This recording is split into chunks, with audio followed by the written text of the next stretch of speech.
We're talking today with Bob Wright of Leicester, Massachusetts. The interviewer is James Smither of the Grand Valley State University Veterans History Project. Now, Mr. Wright, can you begin by telling us a little bit about yourself? To start with, where were you born? I was born in Worcester, Massachusetts. And what year? Well, it was on February 26th in 1922. Very good. Yeah, you just told me that one. Okay. Now, what did your family do for a living at that time? My father worked in a company that had made looms. They were supposed to be Crown Knowles. They had the biggest loom industry in the world at that time. All right. Now, was he able to keep doing that during the Depression, or did he have to change jobs? He struggled. He wouldn't go on the welfare, and he'd take. We lived right next door to the company, and we lived in a company house. And all during the war, we didn't have to pay. He didn't have to pay any rent until he went back to work, and then they took out double until he had that paid off. And he used to get jobs to be a watchman there, you know, a day here and a day there. But it was quite a struggle, really is. I can remember the Depression. Yeah. All right. Now, did you finish high school? The what? Did you finish high school? No. When did you leave school then?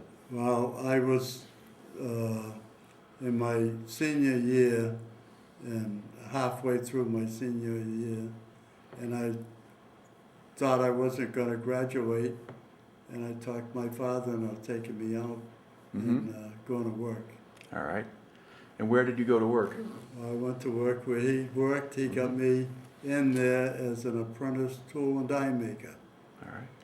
And then when was that? What year? Well, let's see, I was 18. So about 1940 then? Yeah, that's right, yeah. All right. And then, was that what you were doing when Pearl Harbor happened? Did you still have that job? Yeah, Okay. and I also was getting deferments. Okay. Yeah, because the draft starts in like April of 41 or something like that. But initially you were getting deferments because you were in a defense Working industry? in that, All right. business, yeah. All right. Then, but at a certain point, then you do decide to enlist in the Army, or what becomes the Air Corps. What made you decide to enlist? I can remember I was out walking one night and I kept thinking, not about myself, but of my sisters. They had little kids and everything. And I thought, I said, well, I'd like to get into the Air Force. You know, I was new machine work. And and then my brother heard about it and he wanted to go with me. And he was married. But so the two of us went to Boston and we enlisted. And they put me on a truck and sent me to Devon's, and they sent him home to his wife for 2 weeks to prepare her to, you know, before he left. Okay. So he went one way, I went the other. Right. And when you went to Fort Devens, was that just for processing and, you know? Yeah. Yeah, to get signed up? Yeah, we were just there a couple of days. And then where did they send you after that? We went to New Orleans for basic training. All right. Now, how did they get you down to New Orleans? We went by train. It took 3 days to get there. All right. We went through Canada to start with. Okay. And down through Detroit, and then down to Chicago, New Orleans. Yeah. All right. Now, had you ever taken a long train ride like that before? I don't think, I probably was never out of my state until that time. All right. Now, did you enjoy the trip, or was it long and dull? Well, you had to sleep on your chair, you know. They laid them out flat and you slept on them. And we were dirty and everything by the time we got down there. All right. Now you got down to New Orleans. Was there a base in New Orleans there that you went to, or outside of it, or? Where? Where did you actually train then? Or what base were you at? Well, it was in New Orleans, and at that time there were Navy and all kinds of outfits there. Right. Yeah. Okay. Now, what kind of training did you get first? Well, I was first of all going to school and doing machine, since I was a machinist. Right. But then after we went to school there for a while, then we had an interview, and they asked me if there was something else I'd like to do, and I said, well, I'd like to work on airplanes. Mm-hmm. And I didn't think I'd get it, but I did. Okay. So I got sent to Kansas City, Missouri, and went to school in Kansas City, what was it, Aircraft Institute or something like that. Okay. Now, did you ever get the kind of conventional Army basic training, the marching around and following orders? And I did in a way, but I come from the north, and when we were drilling, I would get nosebleeds, and so I ended up being a gopher, taking messages here and there. Most of the time, I was down there. all right. Now, up in Kansas City, sort of what you said you were going to add some kind of institute or training school or something like that. What kind of quarters did you have? Were you in Army barracks or somewhere else? In a hotel. Okay, had you in a hotel? Yeah. All right. And we had 3 shifts going to this institute over at the airport. It was on the airport grounds. Okay. Now you had 3 shifts. Now, how many of you guys were sharing a hotel room? Did you have to? 4. And I was made the one in charge of it. Each room had someone in charge of it. So I got the name of Chief. Everybody started calling me Chief. Were you a little bit older than the other guys, or just? Well, one was way older than me, from North Carolina. He went overseas with us, and he got sent home because he was too old. All right. About how long did you spend in Kansas City? 6 months. Okay. Now, did you get much sort of time off there? So could you go into the city and? We went 3 to 11. When we come back at around midnight, and we could go off for 4 hours, and we'd go to the nearest bar room. All right. What was the city like at that point? I mean, did people in the city like soldiers? Were they nice to them, or? Oh yeah. I went to church there. Oh, they couldn't do enough for you. Yeah, it was. I really enjoyed that. All right. Yeah. Now, tell me a little bit more about the actual training you were getting. Were you learning to work on aircraft engines or other kinds of things? Yeah, it was. Engines, and we worked on the electric part, and we had carburetors like this where I was used to one about this big. Yeah, I can remember that. All right. So you get through that training there. Then at that point, where do they send you after Kansas City? Well, I had a chance to go to be a technician on instruments. But I had all these friends then, and I didn't want to do that. So anyway, they sent us all to California, and we went to school in the Douglas plant. And the Douglas plant was making A-20s, and we all were trained for being a crew chief on an A-20. Okay. Now describe the A-20. It's not a plane that people are all that familiar with these days. Oh, it's not as an famous. A-20 was an attack bomber. It had a three-man crew. There was a pilot, a bombardier, and a gunner. And the gunner was generally the crew chief. Right. Yeah. So, crew chief So would that be the job that you would have? Would you actually fly on an A-20, or would you just stay on the ground and be in charge of the ground crew? you generally go with the plane. Okay. Because Yeah. I guess with larger, now was the A-20 a single engine bomber or a twin engine? Uh, Two. Okay, twin engine, Yeah, but just three-man crew. So it's yeah. it's smaller than the B-25 or the Oh, yeah, B-26. Yeah. It was in between fighter and a Right. bomber. Okay. Now, so did you train in A-20s then at that point? Were you starting to fly in those? No. Okay. And what happened was the government was being criticized for sending too many Air Force people into action without enough small arms training. Mm-hmm. So where we were supposed to graduate and each one of us fly out on a A-20, brand new A-20, as a crew chief. I had a parachute and everything. Mm-hmm. And they decided to send us all to Kearns, Utah for basic training. And some people probably didn't have as much training as others, but we all had to go. So you all went off to Utah now. We went to Utah. Okay. And was Kearns, was that near anything, or was it a small town off by itself, or was it close to Salt Lake City or somewhere else? Yeah, it was right near, so I forget what Kearns, Yeah, Kearns, yeah. Yeah, it was a training place. And I actually was one of the few that got a pass to go to Salt Lake City for a weekend. Mm-hmm.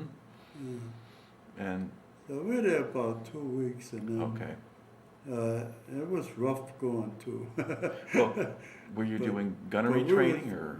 A lot of it was small arm training, but we were at a march, and the Air Force ain't well known for that. Okay. Yeah, because you really hadn't done a lot of that already, and you've done less of it than most. Yeah, Okay. So, but that's just a 2-week stint there then. yeah. Okay. And then they send you back to California and over. No. Then we went to Florida, and in Florida we went to Kissimmee. Mm-hmm. It was only a little tiny town there. Yeah.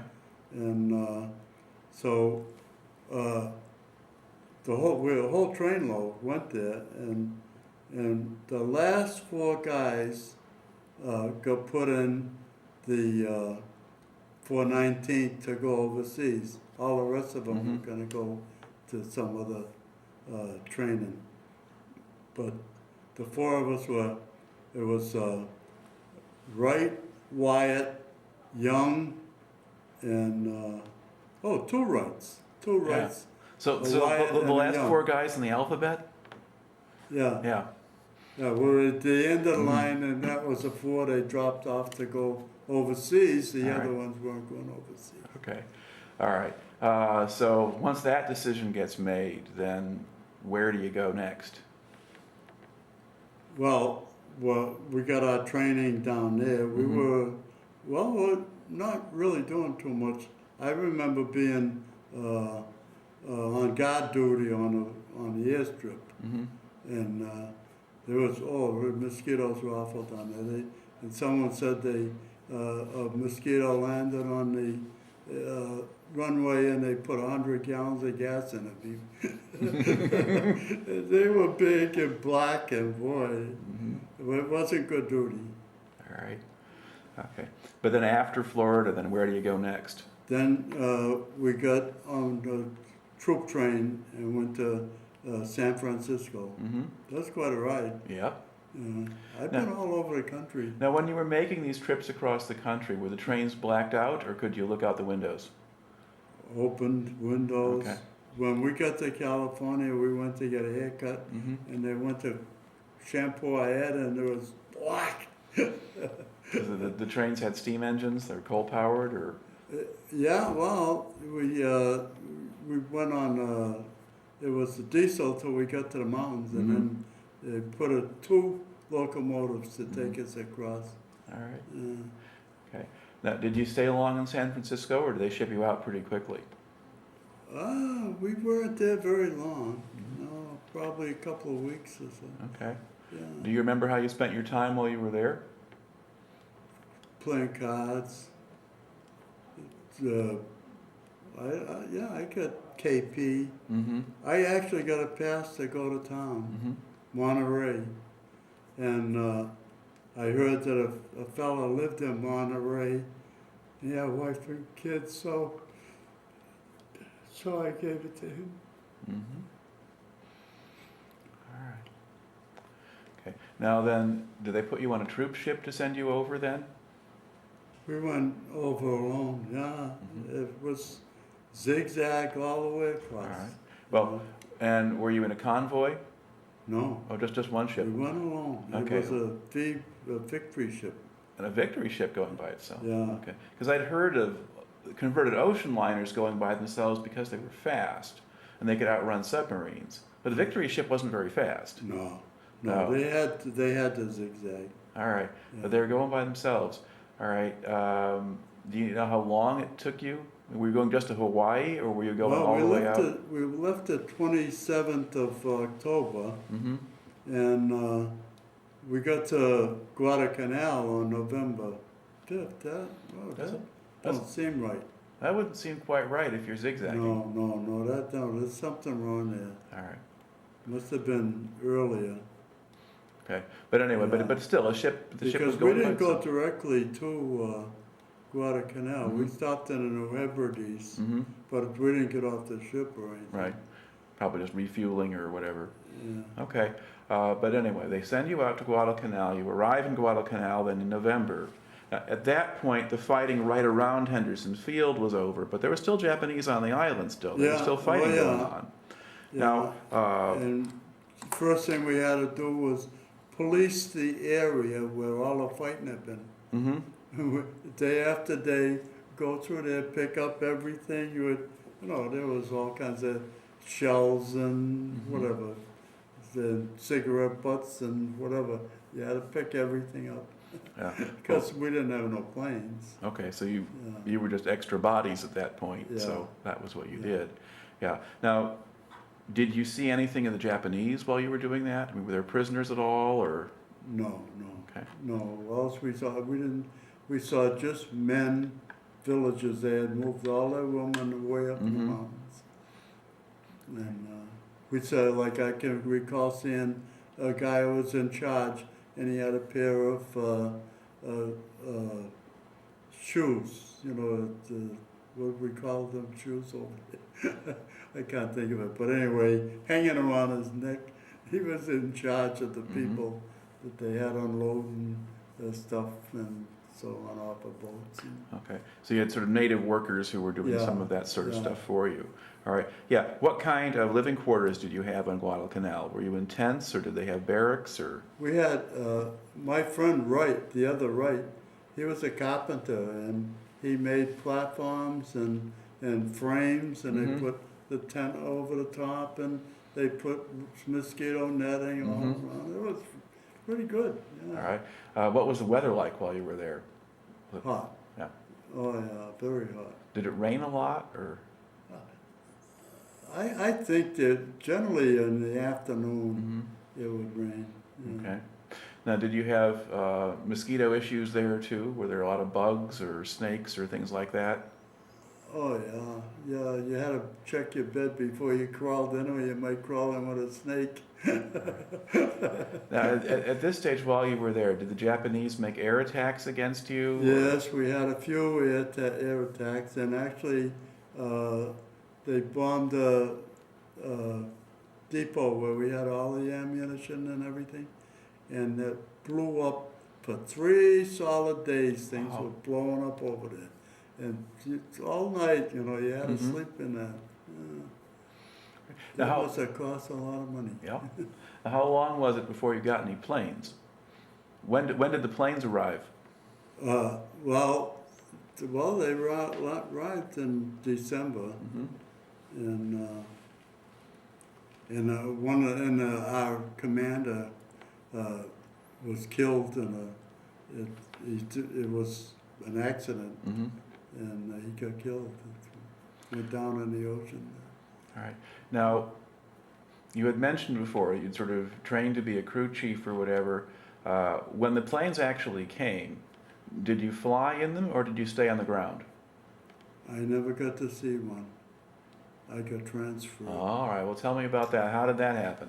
Well, since we didn't have any planes, I had guard duty on the beach.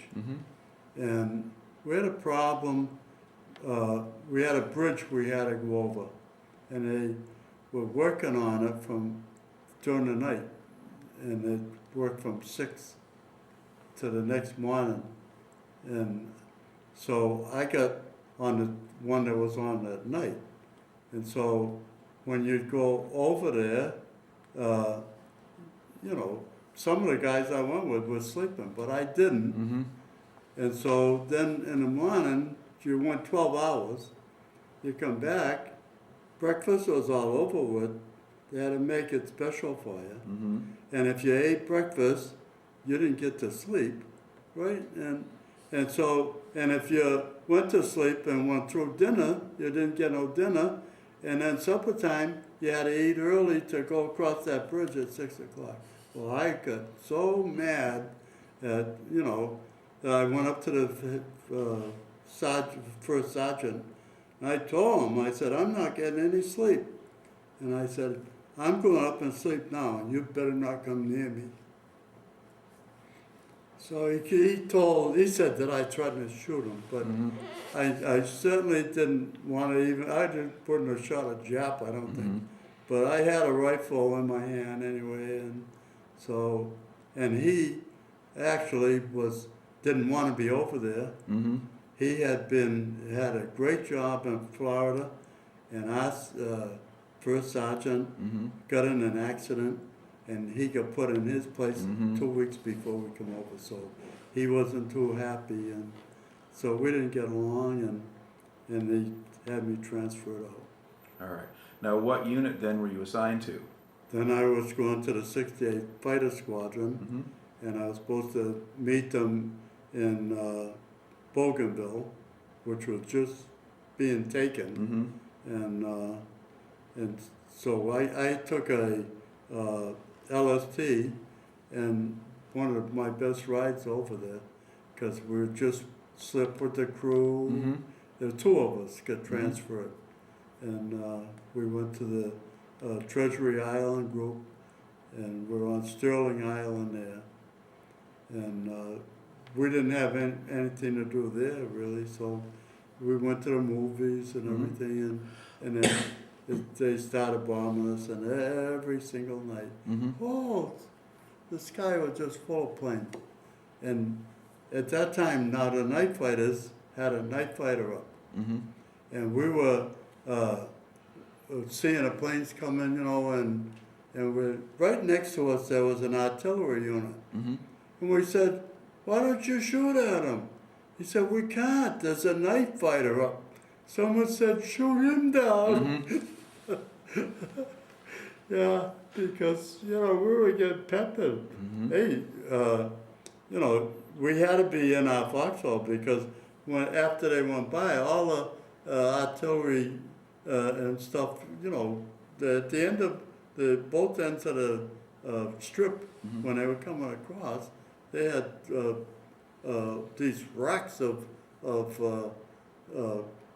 big guns, racks, and they're going like this, trying to knock down a plane. Wow, all that stuff that goes up comes down. Right, all the spent ammunition comes back down. Yeah, and so we'd get back to our tent. I got back to my tent. I sat down. I sat on a piece of shrapnel that big on my bed.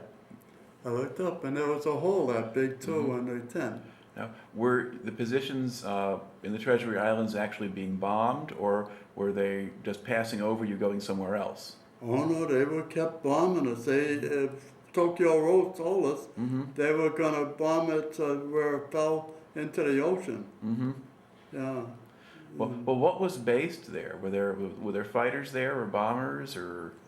Well, they were fighting from there. Oh yeah, they were using the strip there, to go to other points other where islands. the Japanese were. Right.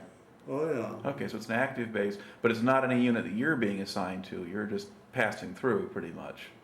Well. So you're waiting to get over. I was just waiting out the time, to whenever the outfit landed at Bougainville, then I was flown there. Right. Okay. So about how long do you think you spent in the Treasury Islands then? Only about 2 or 3 weeks. Okay. Yeah. All right. And then you go over to Bougainville, and you join up with your new unit.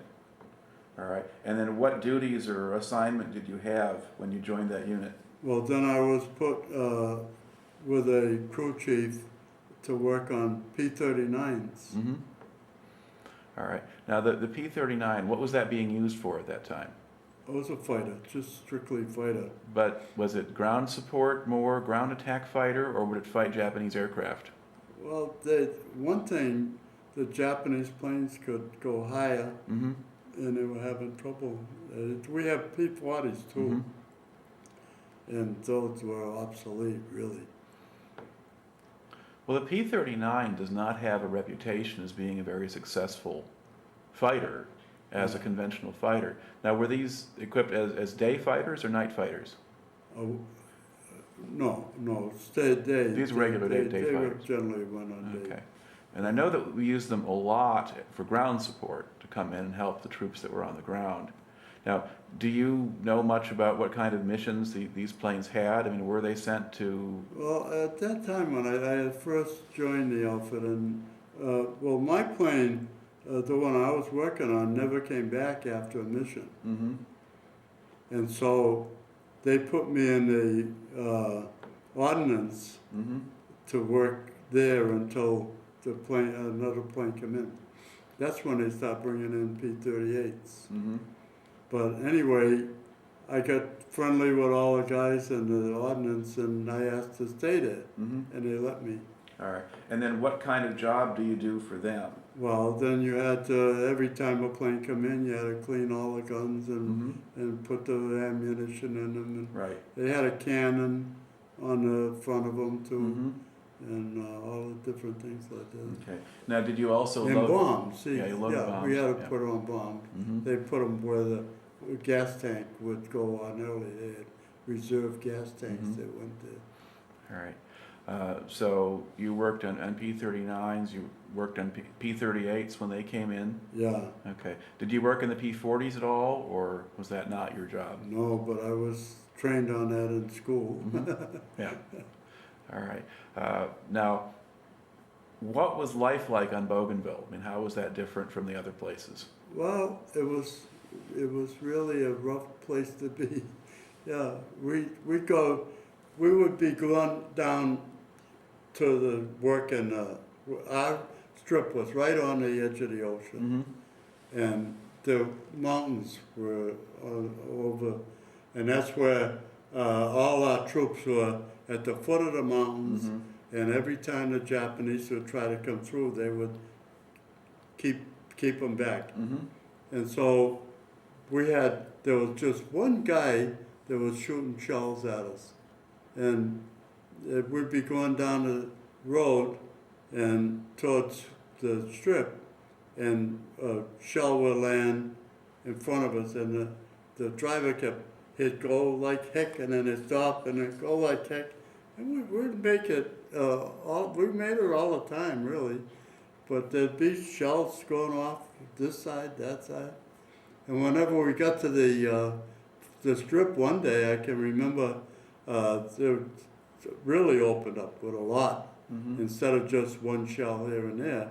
And I jumped off the truck on this side, and there was a bank in there, and everybody else was going that side, and there was a revetment Mm-hmm. to get under cover, and they're all hollering me, hey, get out of there, because right in back of me was a building that held all our explosives. Mm-hmm. So I finally did get over there out of the way, but it was an exciting place to be. Mm-hmm. You'd stand in a line to eat in the morning, and all of a sudden you hear a shell coming. Everybody would run, and then you get up and you go back, you'd lose your place in line. Mm-hmm. Pretty soon we didn't. Everybody would just lay down on the ground and stay in their own place to win. But he kept doing that. He kept shooting at us when we were going into Charles. All right. Now, were you losing a lot of aircraft out of the unit you were with, or just once in a while? No, it was rare. Yeah, Mhm. yeah, it was rare. And when they got the P-38s, they could go high as the Mhm. Japanese, and they had trouble. The Japanese were more maneuverable, Right.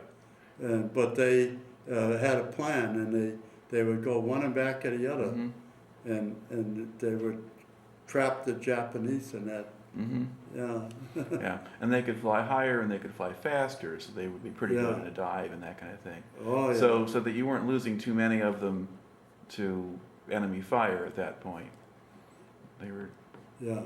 all right. Now, about how long were you based on Bougainville, do you think? Oh, it must have been a few months. Mm-hmm. All right. And then where did they move you from there? To New Guinea. Okay.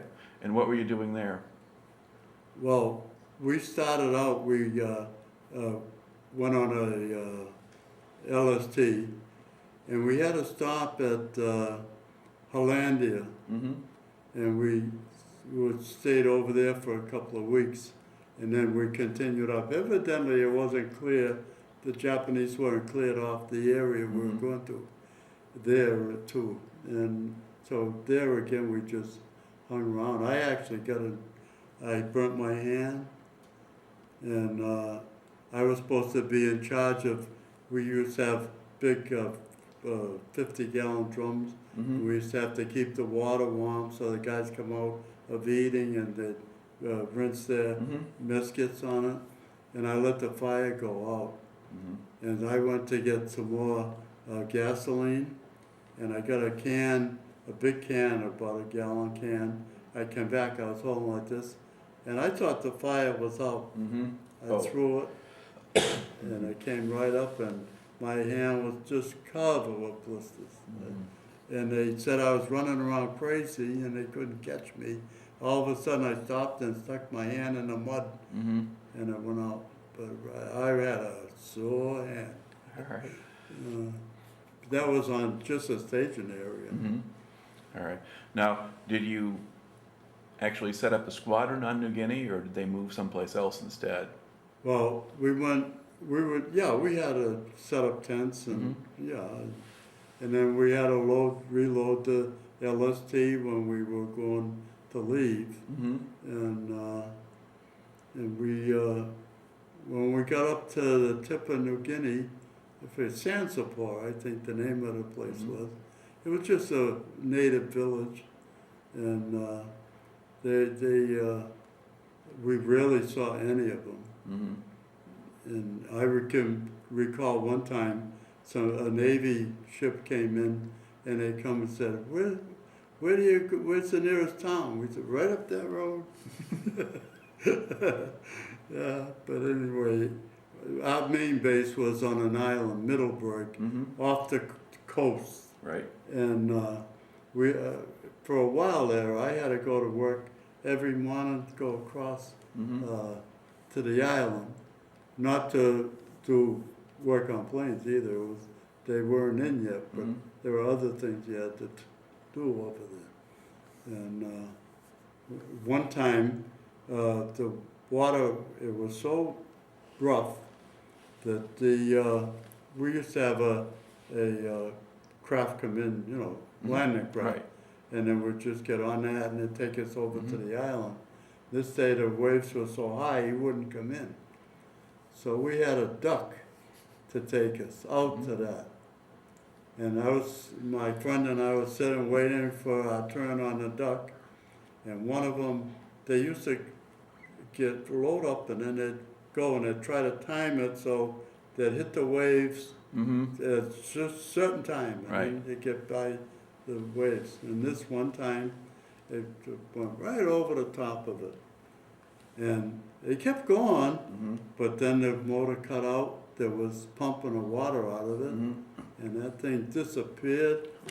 Yeah, and all the people all out in the water and everything. And some of them swam to the craft, other ones couldn't, and a lot of them died. Mm-hmm. And I can still think of it. Well, Well, duck is not a very stable craft, really, either. It was not. They have a duck and boss in it, and I won't go on Been in a duck and so forth, and even it. a little bit of weight, you Brings really back notice. memories. Yeah, I'll bet. Mm. All right. Now, were you based for a long time on Middleburg, or was it just a little Yeah, while? we were there quite a while. Yeah, and we were bombing China from there. Yeah, you know something? Limburg. Mm-hmm. You know how he had a bad reputation after he came back from Germany? Right. Limburg came over and taught our pilots on P-38s Mm-hmm. how to conserve gas. They could go twice as far Mm-hmm. after he got through. If it wasn't for him, they wouldn't have made trips to places like China from there. Mm-hmm. Yeah. Now, that's something you don't He, hear and he, about. no, Yeah. he never got credit for it either, I don't think. So did you meet him yourself, or you just saw him go by? No, I didn't meet him, but I knew he was there. Mhm. Yeah. I don't know if we had a bad feelings towards him or not, but the pilots, they talked about him forever. Yeah. Yeah. All right. Now, when you were on Middleburg, were the Japanese attacking you there, or did they leave you alone? No, I don't recall any real attacks there. No, I don't Now, think was the island a really small island? It was really small, Okay. like a mile wide and 3 miles All long. right. So there weren't any Japanese soldiers hiding on it then? No, no. Okay. All right. Now, after you finished there, did you go from there to the Philippines next, or did you? Yeah, we went to the Philippines. We landed on Mindoro, Mm-hmm. and then we were in on the invasion of Palawan. Mm-hmm. And I signed up to be a truck driver once we got on shore. And so anyway, we were supposed to land at noontime. And somebody had stolen a big lantern off of the LST, and the commander wouldn't land until that was returned. He backed off. Well, it turned out he landed at night. Mm-hmm. And I had a 6x6 truck, big truck, and I had a trailer in back of it, and I was supposed to have someone come with me, Mm-hmm. and there was supposed to be somebody to direct us along the road. Mm-hmm. And I had to go alone. All I had was a carbine rifle, and I went down the road, and I come to the ocean again. I had crossed the island, Mm-hmm. and so I knew I had missed the guy that was supposed to direct me. And I could hear there was a tent by the side of the road, and I thought it might be Japanese. But I could hear them talking, Mm-hmm. so I could understand them. So anyway, I got out, and I went and I talked to them. I said, I can't turn this thing around here with a trailer on the back of it. And they said, oh, you don't have to do that. Just drive out in the water. He said, make a big sweep, Mm-hmm. and you can come right around and go, which I did. But later I found out that if I went a little further, it would have just dropped right off. Oh. Yeah, it was just, yeah, because afterwards we used to go swimming, and there was about 2 feet of water where we would go get cooled off, but if you went out further, you could dive Mm-hmm. and go way down. So anyway, I survived that one too. All right. Well, by the time you got to Palawan, were the Japanese doing much fighting, or was that relatively easy once you got there? Well, by the time when we got into Palawan, we had bombed it Mm-hmm. real bad, and they were gone, but they left a lot of booby traps. Oh, okay. That was one thing that our group didn't get into, because Mhm. that happened when they landed at noontime. Mm-hmm. And so we knew about that, and everybody told, don't touch anything that looks like a souvenir, Mm-hmm. because it might be booby trap. All right. Yeah. Now, was there a native population on the island? There was a town right there, Mm-hmm. and I remember going into town one time, and we were looking at a church there that had got bombed, and the natives there said, I said, oh, that looks like there's a bomb over there. That's one of ours. And, Mhm. oh, no, Japanese. Mhm. So I'd say no Yep. more. But I reported it, that was Mhm. a bomb, one of ours, yeah. All right. Were the people generally friendly? I mean, were they happy to have you there? Yeah, oh yeah, they really did. But then there was problems too with, there was girls there Mhm. and the soldiers were, that's the first time, you know something, and all the time I was overseas, you didn't see no woman at all. Mhm. Yeah, after 2 years of that. So anyway, but there was problems like that. And that's where we ended up, So that's where you were when the war ended? yeah. All right. And did you remember hearing about the atomic bombs being dropped? Well, we had a bunch of sailors come in one time betting us, one to bet $100 that the war would end within 2 months. Mm-hmm. And we were sucker enough to take them up on it. But, and it did. Mhm. It was less than 2 months and it ended.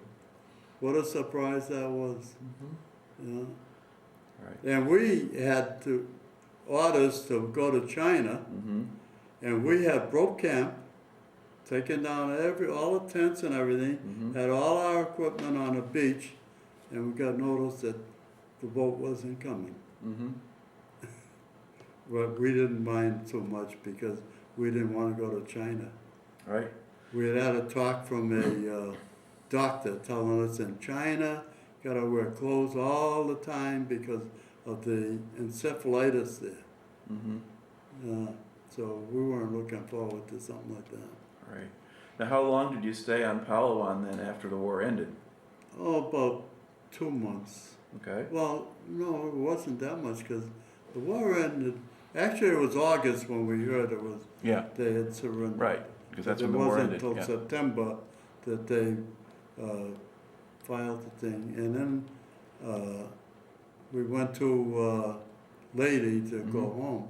Mm-hmm. But there again was bad news for some of my friends. They sent 9 people in a B-25 to get over there. They were trying to get everybody out Right. that they could, and they sent these people in a B-25, and it blew up in the sky, Wow. and they all got killed. And if one of them guys had been sick, It would have been you. it would have been me. I was the only one, because of my being Wright, Mm-hmm. plus my rank, Mm-hmm. you know, being a corporal, most of them were all higher than that. Mm-hmm. But that was the worst thing that ever happened to me.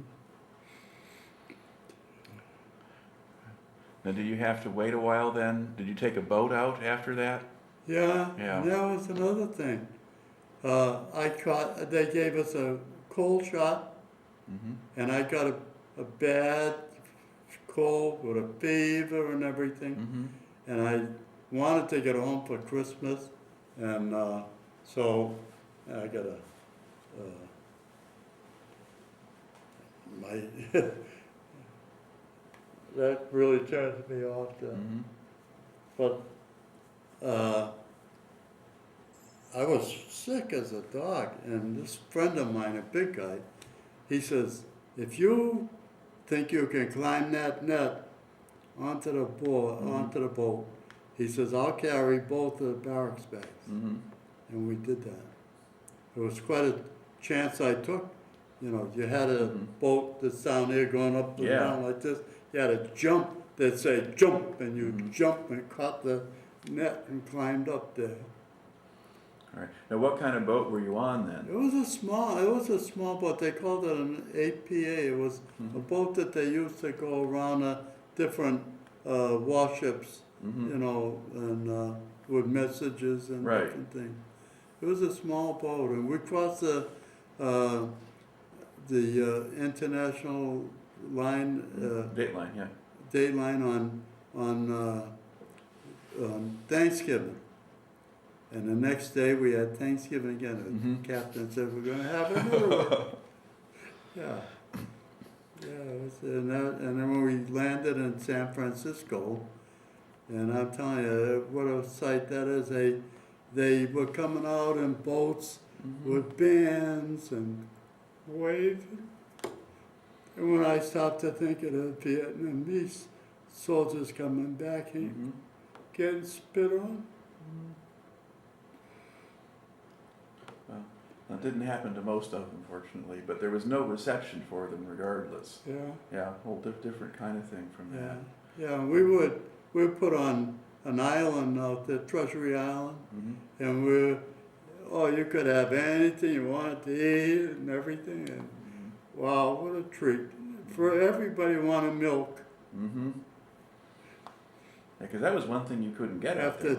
After 2 years without any fresh milk, and that milk that they made with powder wasn't, No. yeah. But could your stomachs handle it? And sometimes guys came back and they ate or drank things they hadn't had, and that just made them sick. Oh, I don't recall that, but you Okay. could have steaks and anything you wanted. Yeah. All right. Yeah. And then I went to Oakland, and I had to wait there for a plane, and we were there a couple of weeks too. And then when we finally got on a plane, and we landed in Texas, and they had a fog there, and we couldn't get taken off, and then we were all worried we're not gonna make it home for Christmas, and then we finally got on a plane to go home, and the darn thing had a problem and turned around and went back, and we're being followed with ambulances and fire trucks coming in, and we had to go get on another plane, and some of the guys refused to go. They went by train. But me, I want to get home. So I went, and I got home 2 days before Christmas. All right. Now, once you got home, Yeah. then what did you do? Did you look for work, or? Well, when I got home, I really should have went to back to high school, finished, and went to college, because I regretted it ever since. But I went back to my job.